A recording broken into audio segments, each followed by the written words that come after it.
لیکن توبہ کا حقیقی مفہوم یہ ہے کہ انسان اپنا محاسبہ کرے، اپنی پچھلی ساری زندگی اپنی آنکھوں کے سامنے لائے.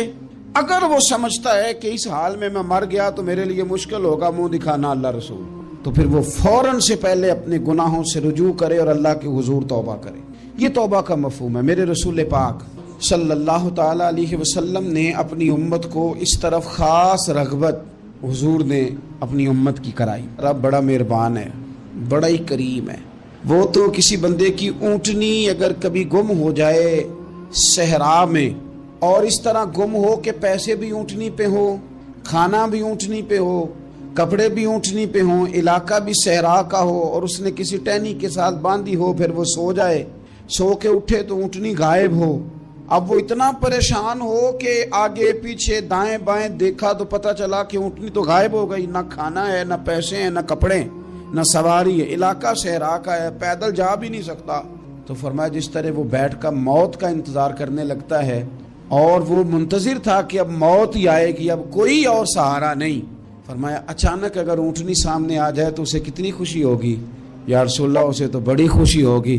فرمایا جب رب کا بندہ توبہ کرتا ہے تو اللہ کو اس سے بھی بڑھ کر خوشی ہوتی کہ بندہ توبہ کر گیا، اپنے گھر واپس آ گیا ہے، اس نے بات مان لی. ہمارا اصل مسئلہ احساس کا ہے، توبہ کا نہیں. جب تک اپنی غلطیوں کا بندہ محاسبہ نہیں کرتا، جب تک احساس پیدا نہیں کرتا، وہ محسوس نہیں کرتا کہ میں غلط ہوں، مجھے ٹھیک ہونا چاہیے، تب تک توبہ کا ہے. آپ دیکھیں نا صحابہ کرام کا مزاج کیا، چھوٹی چھوٹی چیزیں ہیں لیکن وہ دوڑ کے آتے ہیں، کہتے ہیں یا رسول اللہ غلطی ہو گئی، اور اپنے آپ کو پیش کرتے ہیں. ایک خاتون نے آ کے پیش نہیں کیا کہ یا رسول اللہ میرے پیٹ میں ناجائز بچہ ہے، مجھے پاک کر دیں. کوئی پکڑ کے نہیں لایا، کسی نے آ کے اسے گرفتار نہیں کیا، مقدمہ نہیں کرایا، پرچہ نہیں درج کرایا، 14 دن کے ریمانڈ کے بعد نہیں مانی، خود آئی اور آ کے کہا حضور میرے سے غلطی ہو گئی ہے، مجھے معاف کر دیں. تو رسول پاک صلی اللہ تعالی علیہ وسلم نے بچے کی ولادت کے بعد اسے دوبارہ بلایا، کہا بعد میں آنا. وہ آئی، اسے سنسار کیا گیا. تو جب کسی شخص نے کہا نا کہ یہ تو بڑی نفس کے ہاتھوں گرفتار عورت تھی اور کتنا بڑا جرم کیا، تو پھر حضور نے پتہ کیا فرمایا؟ فرمایا چپ کر جاؤ، تم نے گناہ دیکھا ہے، تم نے اس کا احساس نہیں دیکھا. جب تک احساس گناہ اور احساس زیاں پیدا نہیں ہوتا، اس کی وجہ یہ ہے، امام غزالی رحمۃ اللہ علیہ فرماتے ہیں جو مومن ہوتا ہے نا، مومن وہ دھاگے کے برابر گناہ کرے تو وہ محسوس کرتا ہے کہ پہاڑ کے برابر گناہ ہے میرے اوپر، اور جو منافق ہوتا ہے نا وہ پہاڑ کے برابر گناہ کر کے کہتا ہے یہ تو دھاگے کے برابر ہے، محسوس ہی نہیں کرتا کہ میں نے اتنے جرم کیے ہیں. وہ تسلیم کرنے کو تیار نہیں ہوتا. جب تک تسلیم نہیں کرتا تب تک توبہ کا کوئی معنی سمجھ میں نہیں آتا. اور توبہ کریں تو پھر توبہ نہ، اور بھائی جس نے ماننا ہوتا ہے وہ تو اشارے سے بھی مان جاتا ہے، اور جنہوں نے نہیں ماننا نا، میں کئی دفعہ کہتا ہوں یہ میرا جو دور ہے یہ سیانے لوگوں کا دور ہے. سمجھدار زیادہ ہیں، اور سمجھدار بھی اس طرح کے سمجھدار نہیں جس طرح کا معاملہ فہم سمجھدار ہوتا ہے. سمجھدار چالاک قسم کے، اپنے حق میں سمجھدار اور اپنے ذہن کے مطابق فیصلہ کرنے والے لوگ. پھر ہم بہت ساری جگہوں پہ ٹامک ٹوئیاں کھاتے ہیں. جس نے ماننا ہے اس نے اشارے سے بھی مان جانا ہے، اور جس نے نہیں ماننا اس نے کہنا مجھے 24 سال ہو گئے فلانی جگہ جمعہ پڑھتے پر میں ماننے کو تیار نہیں ہوا. نہیں نہ ماننا تو مجھے 20 سال ہو گئے فلانی جگہ جاتے آتے، بس نہیں ماننا تو پھر مزاج نہیں ہوتا. جس نے ماننا ہے. حضرت فضیل بن عیاض رحمۃ اللہ علیہ ڈاکو تھے، اور نرے ڈاکو نہیں تھے، ڈاکوؤں کے سردار تھے.